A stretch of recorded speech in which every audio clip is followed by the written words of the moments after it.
প্রথমত আমাদের উকিল কেন্দ্রিক যে একটা কুসংস্কার, সেটা হলো আমরা মনে করি বিয়ের উকিল মাহারাম না এমন কোনো পুরুষ হতে হবে। আচ্ছা, মাহারাম যেমন পিতা আছে, ভাই আছে, তার চাচা আছে, তার নানা আছে, তার খালা, এরপরও মানে তৃতীয় একজনকে এখানে নির্ধারণ মানে করা নিজের হতে মাহারাম পারে। ছাড়া অন্য কাউকে উকিল বানানো হয়। এবং আমাদের দেশে অনেকে মনে করে যে মাহারাম উকিল হতে পারবে না, এটা কুসংস্কার।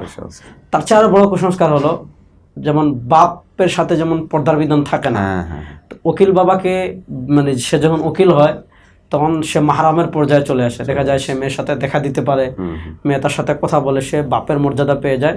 এটা অত্যন্ত গর্হিত কাজ এবং কোরআন সুন্নাহর সুস্পষ্ট পর্দার বিধানের লঙ্ঘন।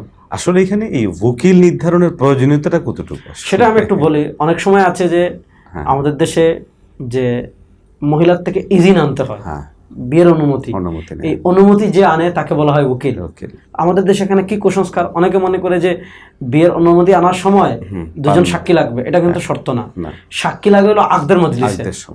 আমাদের দেশে যেটা হয় যে উকিল এই যে মহিলার থেকে যে বিয়ের অনুমতিটা আনে, সে কিন্তু তার যে কোনো আপন আত্মীয়, নিকটাত্মীয় হতে পারবে, কোনো সমস্যা নেই। আরেকটা কুসংস্কার চালু আছে, সেটা হচ্ছে যে পান নিয়ে আসা হয়, পান নিয়ে আসে, মিষ্টি নিয়ে আসে, এক এক এলাকা ভেদে এক একটা আসে। তো এখানে দুটা জিনিস সংশোধন। একটা হলো উকিল বাবা বলতে কোনো উকিল ইসলামে নাই, উকিল বাবা ইসলামে কোনো বাবা নাই। 2 নম্বর হলো উকিল বাবা যে মাহরামের মতো এমন কোনো বিধান ইসলামে নাই। 3 নম্বর হলো মাহরাম কেউ মানে অনুমতি আনতে পারবে না এমন কোনো বিধান ইসলামে নাই। চতুর্থ হলো বিয়ের অনুমতি আনার সময় সাক্ষী দুজনও থাকা লাগবে এমন কোনো বিধান নাই, একজনই কি অনুমতি আনতে পারবে।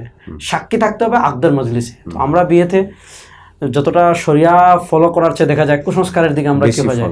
এই জন্য সকল কুসংস্কার থেকে আমাদের অবশ্যই বেঁচে থাকা দরকার। এবং অনেক ক্ষেত্রে দেখা যাচ্ছে যে উকিল শব্দটারই এখানে আসলে অপপ্রয়োগ হয়ে যাচ্ছে, জি, বাস্তবতা না থাকার কারণে ক্ষেত্র বিশেষ অনেক সময় দেখা যায় যে অনেক মারাত্মক ধর্ষণের মতো ঘটনাও কিন্তু ঘটে। উকিল বাবার সাথে পর্দার ব্যাপার থাকে না, পরে দেখা যায় নিজ বাবার মতো মনে করে আচরণ করে। তাই আমরা তো দেখি যে আসলে আল্লাহ ক্ষমা করেন আমাদেরকে, সমাজ এতটা নিম্ন পর্যায়ে পৌঁছে গেছে, এখন মেয়ে বাবার কাছে নিরাপদ না, শ্বশুরের কাছে তো আমাদের সামগ্রিক নৈতিক অবক্ষয়। সুতরাং এই উকিল বাবা, উকিল ভাই এগুলো বলে যে আরো কাছে আনা বা আপনানোর যে প্রবণতাটা, এখান থেকে বেরিয়ে আসা জরুরি মনে করি।